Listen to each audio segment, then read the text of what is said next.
Hello and welcome.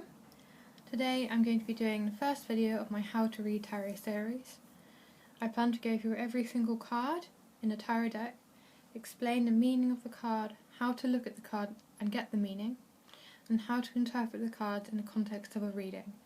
Context is very important when doing a tarot reading. So for the purpose of this how-to instructional video, I'm going to be using two tarot decks. Both are very easy to use. They have lots of very clear symbolism and imagery, and they're very good if you want to start off with tarot. So if you want to purchase any decks to start off alongside any instructional videos, these are quite good decks. So the first is the Tarot Illuminati deck, which is the deck you can see here, and then the second is the Radiant Rider-Waite Tarot. So they're both very clear, and of course they follow the Rider-Waite system. So first I'll explain the Rider-Waite system. It's a 78 card deck, and you have 22 cards, which are the major arcana, and the rest are the minor. So some of the major arcana you can see here, and I'll be going through these cards today in this video. The major arcana deal with the big issues, such as death, birth, life, spiritual awakening, wisdom, all the really big, important issues in someone's life. So if you do a reading for someone and you find that you draw a lot of major arcana cards or purely major arcana cards, there's some real big changes going on in that person's life. So with that said, I'll crack on. So I'll go through these 4 major arcana cards today, and I'll go through the rest in consequential videos and the minor arcana, so you'll have a complete instructional video set that will give you the meaning for every single card and how I interpret them, obviously. But if while I'm interpreting them you see something differently, or it resonates with you in a different way, that's good, because that's the way you're supposed to interpret it. That way you're putting your own energy and your own idea into the read, which is a really good thing to do. Okay, so we start with the Hermit card. So this card, as you can see, features a man. He's wearing a cloak, he has a staff, long white hair and a long white beard. So you associate those features with someone who is full of wisdom and experience. And he's walking through this kind of treacherous terrain, and he's alone. It's very dark, but there is one very bright source of light, his lantern. So this card is all about being able to impart wisdom and guide others, along with many other meanings. And it's also about being able to find light within the darkness. So that can be an internal thing, because we all have a good and a bad side, a light and a dark side, and we will have to find a middle ground between them and find the dark in the light and the light in the dark to be able to maintain that balance. So again, this card's all about interpreting wisdom. It's about finding that balance within yourself, guiding others, and it can also be about solitude. So you may be going through a time in your life where you need to be alone. So for example, in the context of a reading, someone was asking me a question such as, do I need to be in a relationship right now? And I draw this card, along with others. It depends what the other cards would say too, but this card would indicate that perhaps it's time that they learn to feel comfortable in their own space and their own skin, and be comfortable being single. Okay, so the next card is the Death card. So this often freaks people out a lot, but this is actually my favourite card in a deck.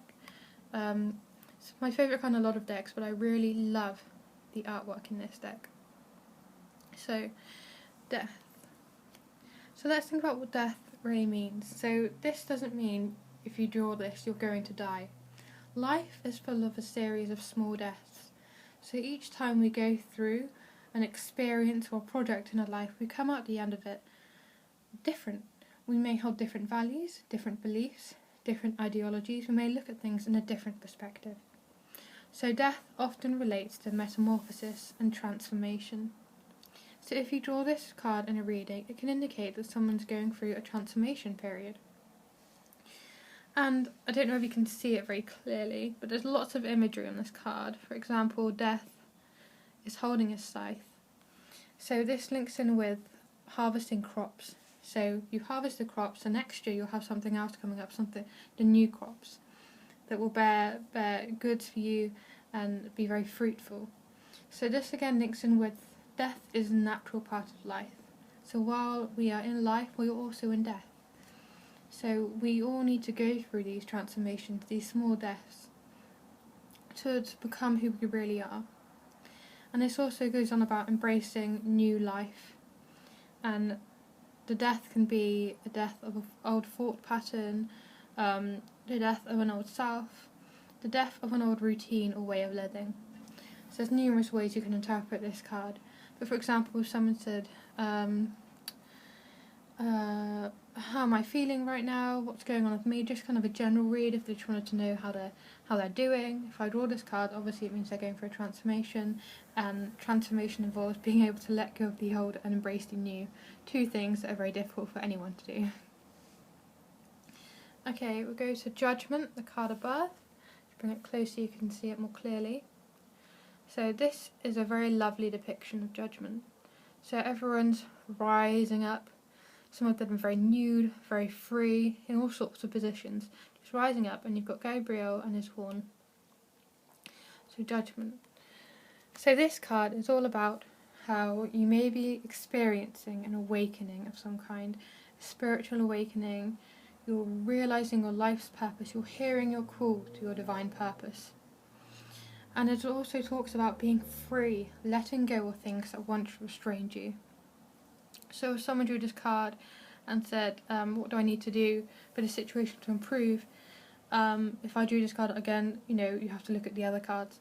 But this card would indicate that they need to do something to break free of the restraints and constrictions in the situation and have an element of freedom for themselves, have a way to let go of the emotions they are perhaps bottling up. So I really love this card because as someone who had a spiritual awakening, it really resonates with me, and I just love the depiction as well. So, and we come to the last card, but the first card in the tarot deck, the Fool. So as you can see, there's a big bright sun in the background, a big body of calm water, and this man is on a precipice, and he's dressed in very earthly colours. He has a little white dog with him and this little bag, but we don't really know what's in his little stick bag. So this card has, often many readers kind of struggle to interpret it because it's a card that indicates so many things, but I'll try and cover it as briefly as I can. So this card, you can see this person is on the precipice of the ledge, but they don't look worried, they don't look concerned, they're looking outward and they want to travel further. So this card, if someone, for example, in a reading says, will this person be with me forever? And I draw this card, it could indicate that perhaps they're being naive. So perhaps their perspective is clouded in innocent hope and they're not seeing the person for who they really are. So this card can indicate innocence and naivety. But it also indicates travelling, so taking that first step on a journey. And also change, so moving forward. And I think the most important one for this card I really like is letting go of fear. So this person's about to go over the edge, but they're not fearful, they're not hesitant, they're not edging reluctantly, they're embracing it and they don't feel that constraint of fear. So if someone asks something, do I need to be fearful in this situation, this would say that perhaps, again it would depend if it's reversed or not, but it would suggest that they need to let go of their fear to be able to move forward. So what I love in this card is the little white doggy, so, or wolf, whatever, but the animal represents your lower self, so your primal instincts and primal urges and primal needs, and it's also white, so it links under the innocence and naivety. So those are some few basic meanings for the cards and how to interpret them. I'll go through more major arcana and the minor arcana soon, but I hope that helps. If you have any questions or any comments or statements, for example, if you look at each card and interpret it a different way, please feel free to comment, because I'd love to see how other people interpret these cards. So I hope you have a fun day and enjoy your tarot readings. Bye!